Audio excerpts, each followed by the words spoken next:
us in this community is that what's been interesting about this space is really just the diversity of the approaches that different people or different teams have been taking.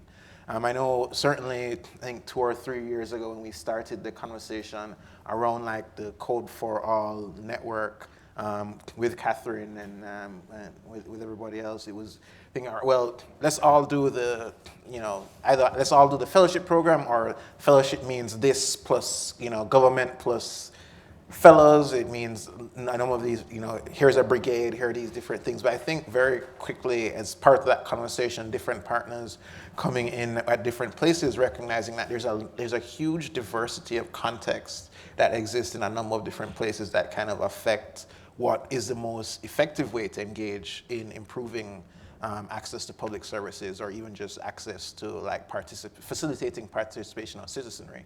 I'm sitting here beside, Ade, and I know Justin's here, and they worked with media, right? And there's a key difference in their theory of change as to why that was the most effective way to do that.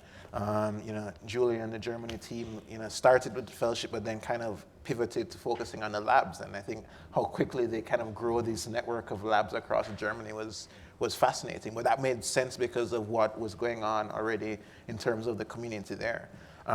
So I think the key thing to answer your question would be, I think what's, and Catherine and everyone is kind of been pushing to kind of like write stuff down and share, but I think it's looking at coming here and saying, all right, well, here's a lot, this rainbow of things that's happening by a lot of different people, based on what you understand in your context, like what makes the most sense. And there's no right or wrong way to do it, but that would be my initial reaction.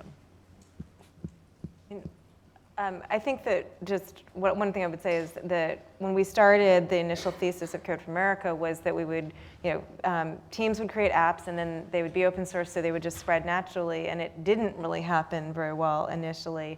And I think it's just, and it is happening now more, and I think it's just because there's a much more robust ecosystem and people are finding out about things.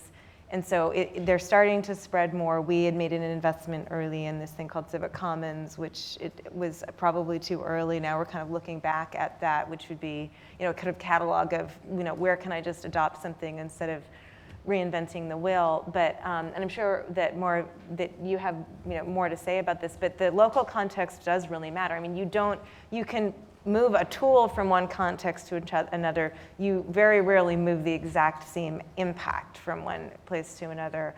I'm thinking about the dashboard that we built to manage the population of the Louisville jail, and we know pretty clearly what happened when that piece of technology was adopted in Louisville. It went from being overcrowded to no longer being overcrowded, which is great.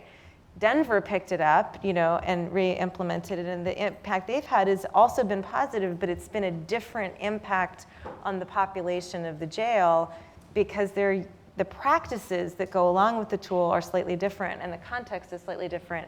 And I think we just need to really, I think that's great, because then you have more data points to look at, and you realize the sort of really tight play between products and practices, which is the thing that we're most interested in right now.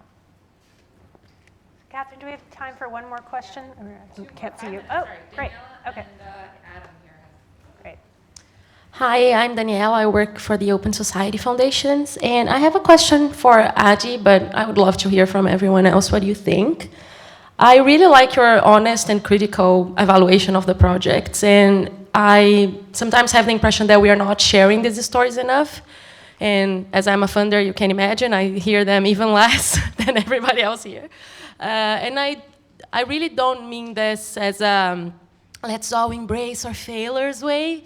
It's more like maybe we are undermining some of our best potentials. Now we have this community of technologists that really know how to do medicines procurement. Like, how can we boost the impact of this community? What does it mean? And I think the way you describe the projects really show how it's hard to connect these very fresh and new ideas with really complex and heavy systems. And my question for you and for everybody else is, do you also have this feeling that we are sharing less than we should from these stories?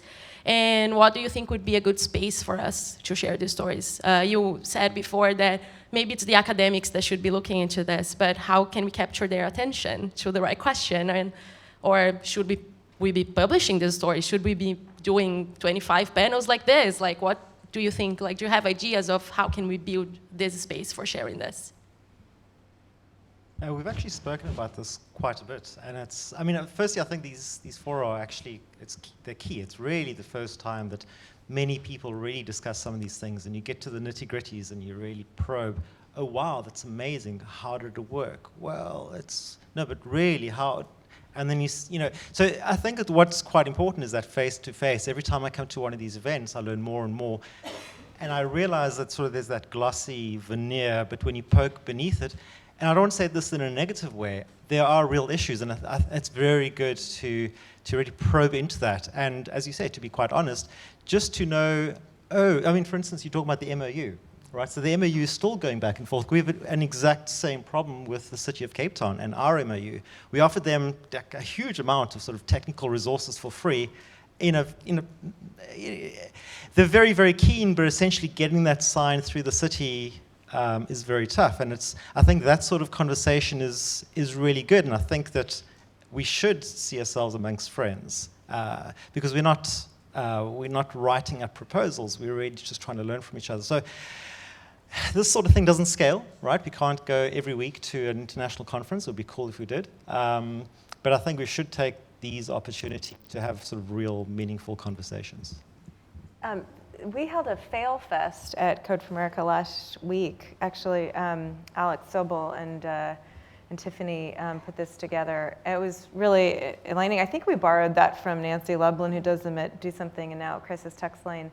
But I think these are happening internally where people feel safe to talk about those things, but they're not happening at one level up where the nonprofits are having, so we should all have a fail fest. I just wanted to say we have them in DC because I don't know if anyone's met Wayne Voter, but it's his fault. So people come and do rap and they sing songs about their failure. It's true. That would be a failure to start with. It is in itself sometimes questionably successful, but and then they have like presentations, and it's great. But you got to be real about it because otherwise it just ends up being this quirky little thing about how you did something and you thought you were going over here and actually you went over here, but we still had an impact. It just wasn't what we thought, Whereas actually sometimes, especially when you are, doing things on a compressed timeline or you don't really do it like the right kind of assessment up front or just the political situation changes where you're working, it just doesn't happen. Like nothing. We have to be able to be, very, very real with it. But I mean, any step in that direction I think would be super. So, yeah. That came up at our Fail Fest a lot, is that it's so popular to talk about failure now that it ends up being like this big, it always ends up somehow Positive. It's like cool. Positive. Yeah. And trendy. Yeah. All right. Hi, I'm Adam from the Public Knowledge Workshop in Israel. And we heard about a couple of projects that are and I think we all know about projects that impact is very hard to measure, if at all. But we know that they're very important. And I have a feeling that focusing on impact might cause us to somehow neglect these kinds of projects because we can't really measure them. And for other projects, we maybe measure the wrong stuff because we can measure these metrics and not measure the correct things because it's easily measurable. So my question is, maybe focusing on impact is counterproductive, and maybe you should ditch impact for a better thing that will, I don't know, allow us focus on all the projects and not just what we can easily measure. It's a more radical thought, actually, so. That's actually a perfect statement for a spectrogram, I will say. So I might steal it, and we'll do a spectrogram on that statement later. But I mean, if I can be quick, but so I was actually talking about this with a bunch of development and research people last week, and there is a little bit of a backlash against impact because we've had a few years where everybody's wanted to do randomized controlled trials for everything and has been encouraging that, and it's kind of over-scientificified. That's not a word, but it made it harder than it needs to be. They were saying, you need to know your research question a little bit. You need to know what you're testing. So if you know, for example, that giving someone a pair of glasses when they need it improves their development outcomes by X%, and it's been proven in a study, then you no longer need to do an impact assessment because you know that that thing leads to that outcome. But what you should still be checking is, did we do it the right way? And that's my rollout. You know, was it not? It's not about appropriateness. It becomes more about, did you do it well? Was the rollout successful? And how do you learn from that? So, and then you just need to do what they were calling a process evaluation, which is kind of less tough than impact. It's more at the output and outcome level. And when you want to do impact is when you're saying, does reminding someone to take drugs make them take drugs when they should take drugs? Like, that's a bigger question, and then you might do a heavier impact evaluation. I found that very helpful. Being given permission to do what I thought was the right size for my project is really helpful. I mean, I would kind of just quickly respond, but then kind of maybe throw it to someone in the audience who's kind of here as well for you to talk to afterwards, which is Kat Townsend. And I think a quick reaction to that is that it's the thousand flowers blooming approach is not necessarily bad. I think the key is also figuring out, well, what are the assumptions that at least we're trying to test in trying, along with these different approaches, right? That doesn't necessarily mean that you're doing an impact evaluation, as Laura mentioned, but at least, like, all right, well, here, within this small scope, here's like the questions that I would be curious in answering. And it may just be a complete dud, but that's fine. But at least you've figured out what you've learned, as opposed to, well, we did it and it didn't work and it was fine.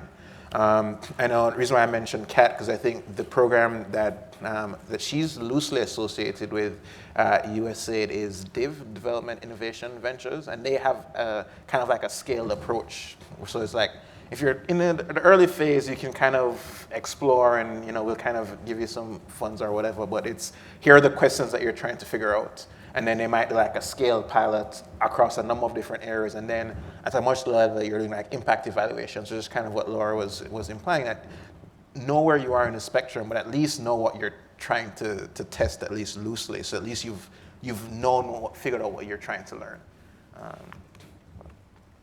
And maybe I can just wrap up by saying I completely agree with your statement that not everything that can be measured should be, and sometimes the most important things that you want to understand are very difficult to measure, and I think everyone in this room probably shares that belief.